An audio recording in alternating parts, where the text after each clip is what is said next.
ASHRAH. I couldn't believe that Liu Kang welcomed me in Earthrealm, or that he thought me worthy to study with his Shaolin masters. After a lifetime of wishing for one, I finally had a home. But my joy was tempered as I thought about Serena. My shadow sister was still under Quan Chi's yoke, and she deserved a life free of him as much, if not more, than I. Quan Chi and my other sisters proved tenacious, but they were no match for my blade. I snatched Serena from them. Then Liu Kang helped me break Quan Chi's spell. Her mind free of his influence for the first time in years, Serena chose to join me in Earthrealm. My sister and I once again fight side by side, only now we do so for Earthrealm. Together, we have formed the Order of Light. BARAKA. While the regime had changed, little else had. My people still suffered in silence, ignored by the rest of Outworld. Though now I knew Empress MILEENA's secret, that she was also afflicted with Tarkat. If anyone would help, it would be her. But how to get an audience? Syzoth. He was the Empress's new emissary to the Zaterrans. I asked him to introduce us. At great personal risk, he agreed. And as I'd prayed, the Empress was willing to meet. Even better, she would visit the colony. She was shocked to see how we lived. She moved quickly to provide for our care and comfort. Thanks to the Empress and Syzoth, we Tarkatans are no longer pariahs. Until our disease can be cured, that will do. GERAS. Though the barriers between timelines had been rebuilt, there was no question that they could again be broken. Protecting this timeline would require eternal vigilance, so that it could not fall victim to further outside aggression. But nothing in my countless lifetimes had prepared me for this task. In none of them had multiple timelines ever coexisted. Monitoring them for threats was an entirely novel problem. It would require a novel solution. I discovered that though the timelines no longer touched, their meeting had left them intertwined. I can now secretly surveil all timelines, keeping watch for potential danger. It pleases me to do this service for the new era. Lord Liu Kang may rest assured that it is secure. HAVIK. Quan Chi's defeat had cost me everything. For months I had furthered his plot, and now I had to start over. Saito's people were still in chains. That's when Rain approached me. On the run from Empress MILEENA, he was desperate for help. And though I'd had my fill of sorcerers, this one was different. I agreed to provide him safe haven. He agreed to help topple Saito's government. And topple it we did. Rain summoned a wave so fast, so powerful, that it crushed the capital. Saito's fascist rulers were swept away. My people are finally free.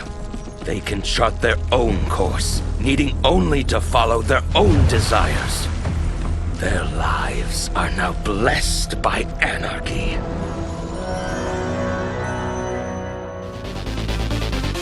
Johnny Cage. Since this whole thing kicked off, I'd wondered why Liu Kang chose me to be a champion. I mean, sure, I was killing it as a martial arts star, but it's one thing when it's all for show. It's different when you're playing for keeps. Then Liu Kang let me in on his master plan. He wanted the masses to know about the world beyond them, the one filled with gods and monsters, and he wanted me to tell them about it. But I knew revealing the truth all at once would be too shocking of a plot twist for most. That's why I pitched doing a bunch of stories, to slowly get people used to it. And if there's one thing I can do, besides kick ass in combat, it's build a cinematic universe. I'm serving up movies, streaming series, games, you name it. I like that I'm doing a public service, and it doesn't hurt that I'm making more than a few bucks. It's the kind of synergy that would make any studio mogul proud. KENSHI.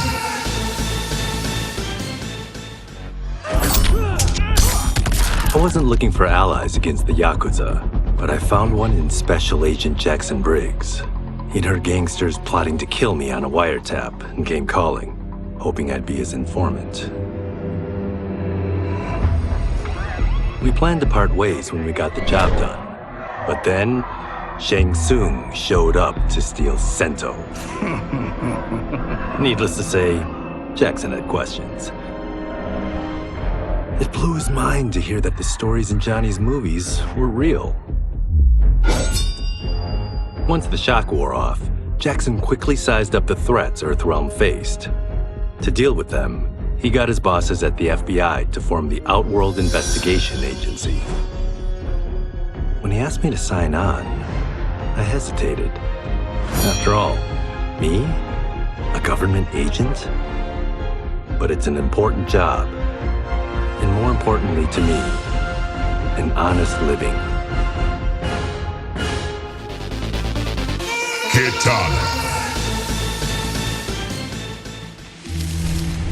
General Shao's revolt left Outworld's armies in tatters. We were vulnerable to enemies both foreign and domestic.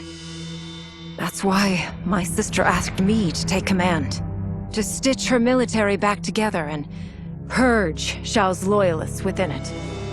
She trusted only me with the task. The soldiers, however, had little faith. They thought me a spoiled dilettante, unprepared and unfit to serve. That I could fight mattered little. All that mattered was that I wasn't one of them.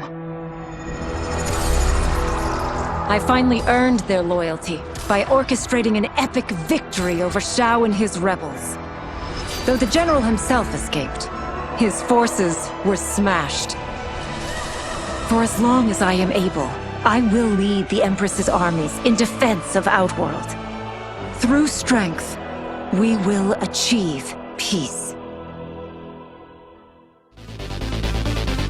Kung Lao. It was inevitable that the Shaolin Masters had me join them. They knew just how much future initiates could learn from me. Shujinko was one of my earliest. His ability to absorb anyone's powers and skills was amazing. With the right training, he could become our greatest champion. I knew that I alone could give it to him. But as his proficiency grew, so did his ego. In love with himself and his power, Shujinko became a threat to the realms. He hadn't learned humility, because I wasn't the one who could teach it. I should have listened to Raiden's warning and not tried to train Shujinko alone. After he was subdued, Shujinko's accumulated abilities and memories were taken from him. He is once again a new initiate, ready to begin his training. This time, Raiden and I train Shujinko together. He will become the champion he is destined to be. And I will fulfill my duties humbly and cooperatively. Lee May. As her reign began, Empress Mileena faced many challenges. To meet them, she turned to the people she trusted, her sister to lead her army, and me to lead her Imperial Police. Though I missed Empress Sindel dearly, I was glad my ties with her family had been mended.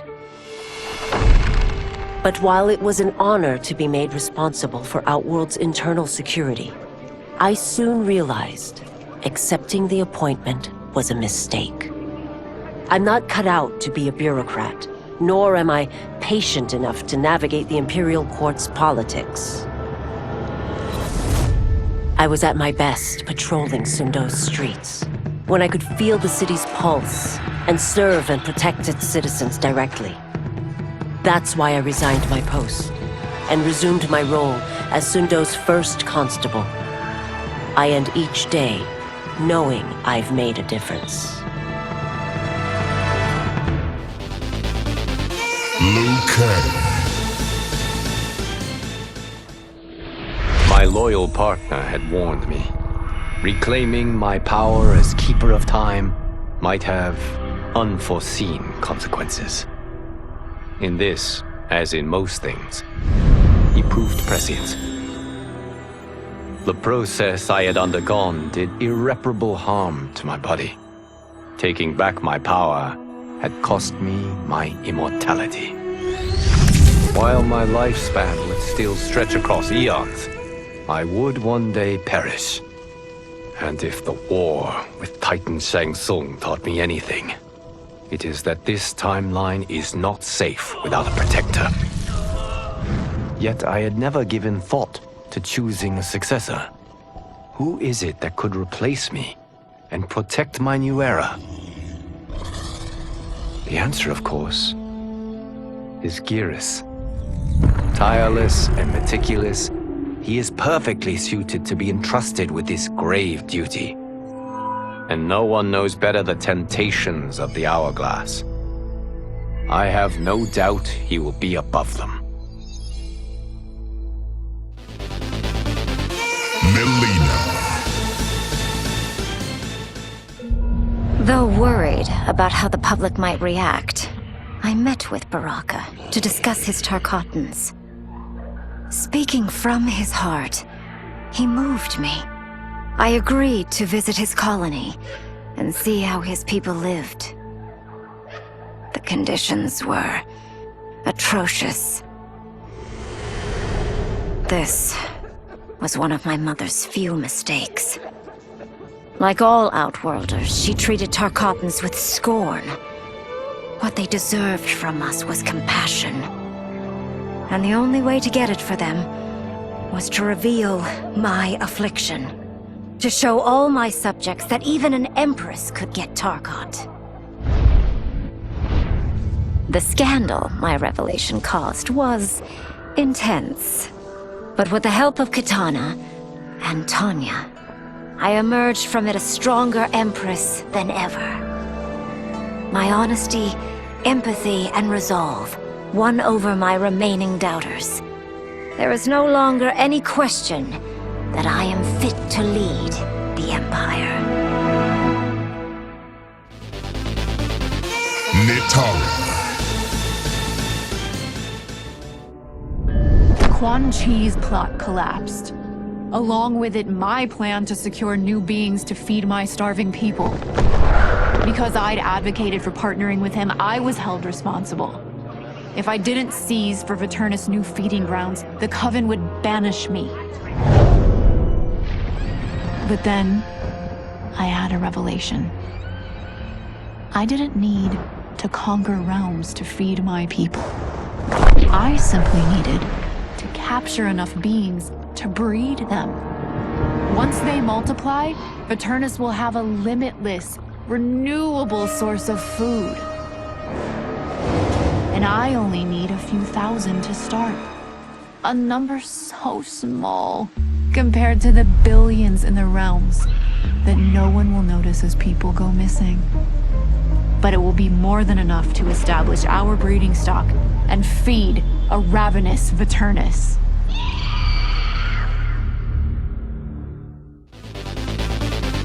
Raiden. Were it not for my godly counterpart, I would not have survived the battle against Titan Shang Tsung. Meeting him, though, raised questions. Why did I replace him in this new era? Why was I made mortal? Lord Liu Kang told me of his Raiden's nobility and righteousness, about his steadfast leadership in the defense of Earthrealm. He also told me about Raiden's dark side, how he could be consumed by rage and cast aside the rules he otherwise lived by. Making me mortal and incapable of such anger was to keep me from following in his footsteps. Though I understood the reasons why, I felt I had been done a disservice. To survive the coming battles, I may need the edge that only great rage can bring. As the Shaolin couldn't aid me, I sought out someone who could. Someone to stoke the fire within me and teach me to master it. For this, I could have no better teacher than the Shirai Ryu's Grand Master. Raid. To elude capture by Empress MILEENA, I joined Havik's crusade in Saido. There I summoned more magic than I thought possible, and drowned out the old regime. Havik's longed-for anarchy had been achieved. He was more than satisfied. But I was left empty and broken. Had I been satisfied as Outworld's High Mage, not let myself be tempted by Shang Tsung, a great city would not now lay in ruins. I've caused devastation, ended thousands of lives, all because of my blind ambition. I've betrayed my oath, my sovereign, and my realm. These high crimes merit punishment, and I'll accept whatever the Empress gives me. My only ambition now is to one day be forgiven. REIKO. With General SHAO freed from prison, we began raising a new army against the royal family. Though many were eager recruits, few were good at soldiering. It was so bad, the general was forced to change tactics. He decided that we needed a doomsday weapon. That weapon isn't a thing, though. It is a monster. Onaga, the Dragon King. The general told me the old legends were true, that his ancient ancestor defeated Onaga, trapping him deep inside Mount Sogan. The Dragon King is still there today, his pent-up fury waiting to be unleashed. Because Onaga is so dangerous, the general wouldn't risk trying to tame him before. But now, he feels we have no choice. Though I likely won't survive, I accept this mission gladly. I can think of no greater honor than to give my life in the general's service. REPTILE. After fleeing Outworld, I hadn't expected to return. But then I also hadn't expected the new Empress to make me an offer I couldn't refuse. To thank me for helping stop General SHAO's rebellion, she asked me to be her emissary to the Zaterrans. going home. Bearing the seal of the royal house, I would show, once and for all, that my mutation wasn't to be feared. That it wasn't a source of shame. To my surprise, I was welcomed.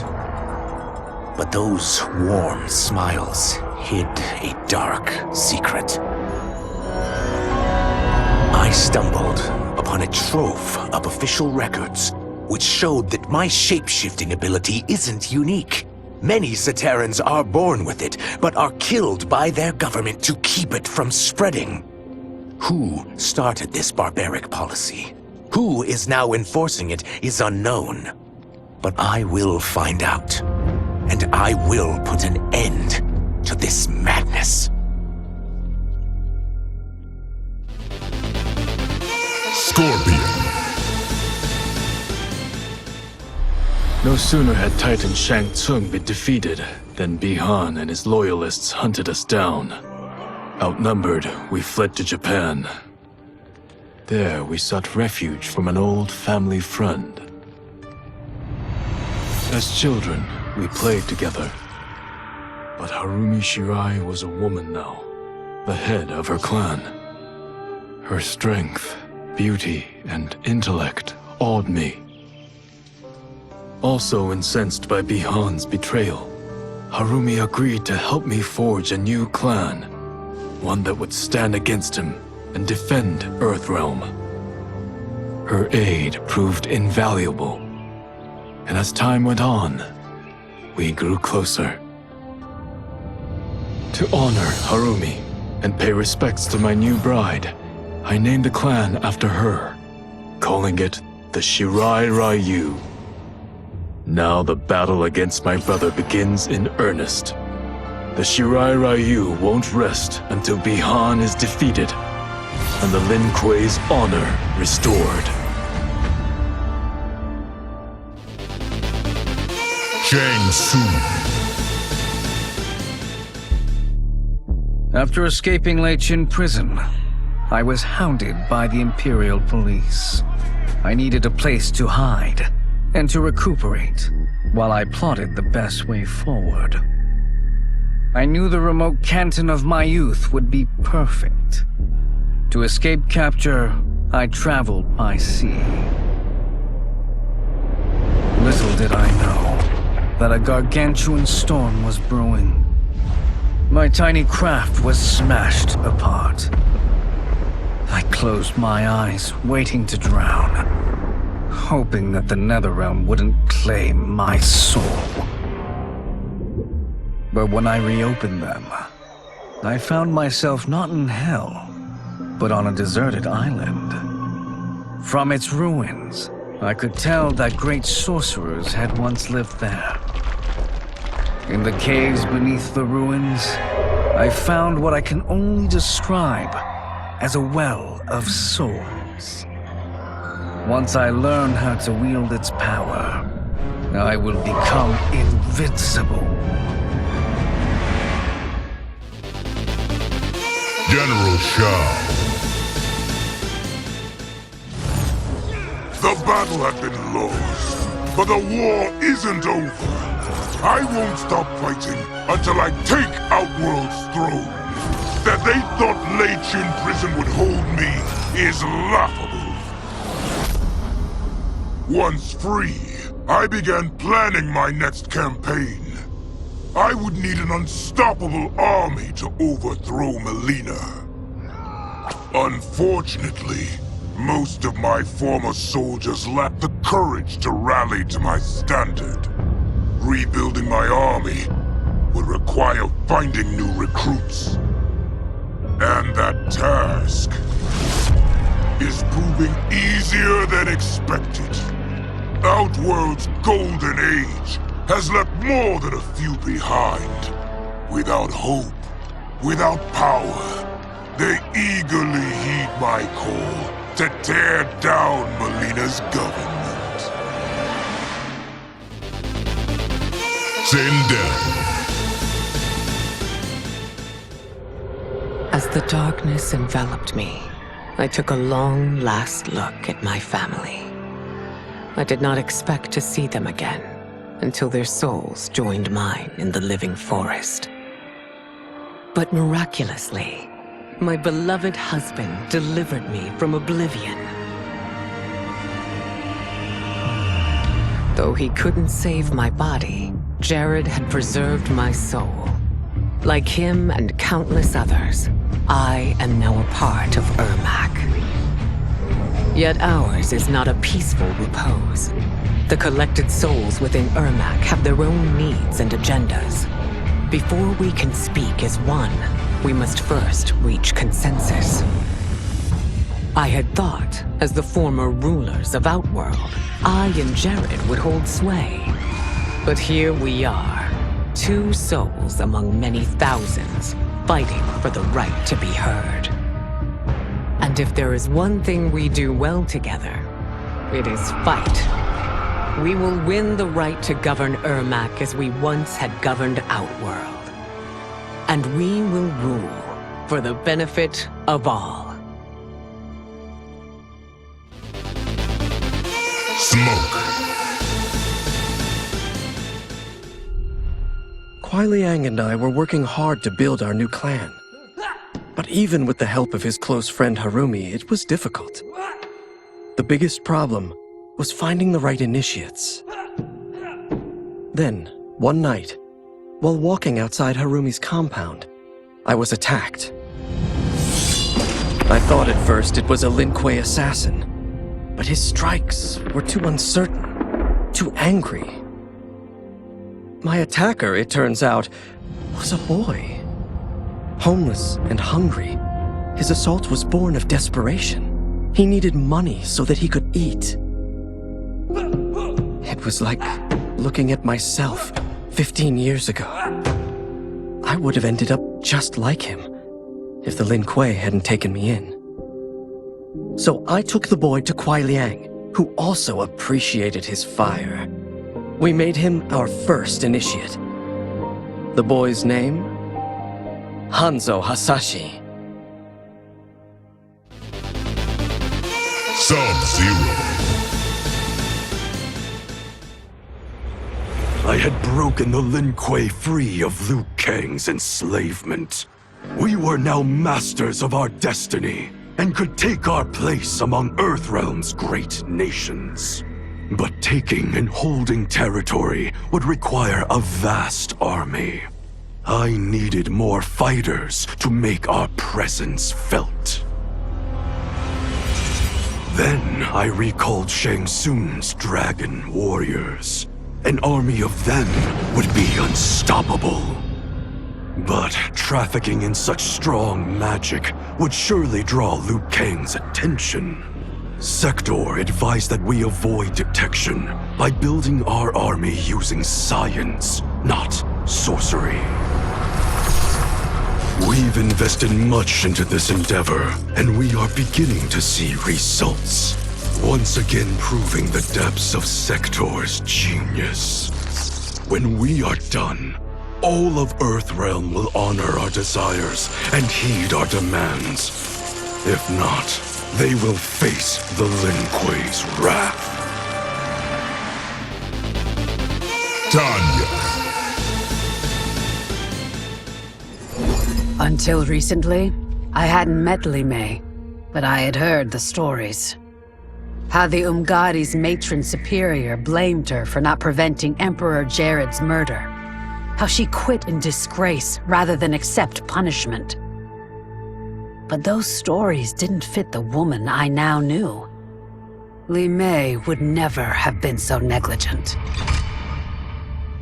Eventually, I uncovered the truth. The failures and mistakes which led to the Emperor's murder, they resulted from poor decisions made by the matron superior themselves. They made Li Mei their scapegoat. When the Empress found out, she wanted the Umgadi disbanded. But I convinced her that it could be reformed. To make sure it did, she put me in charge. I am humbled by this sacred responsibility. The Umgadi My sisters, they are my life. I will not let them be brought down by the acts of a selfish few.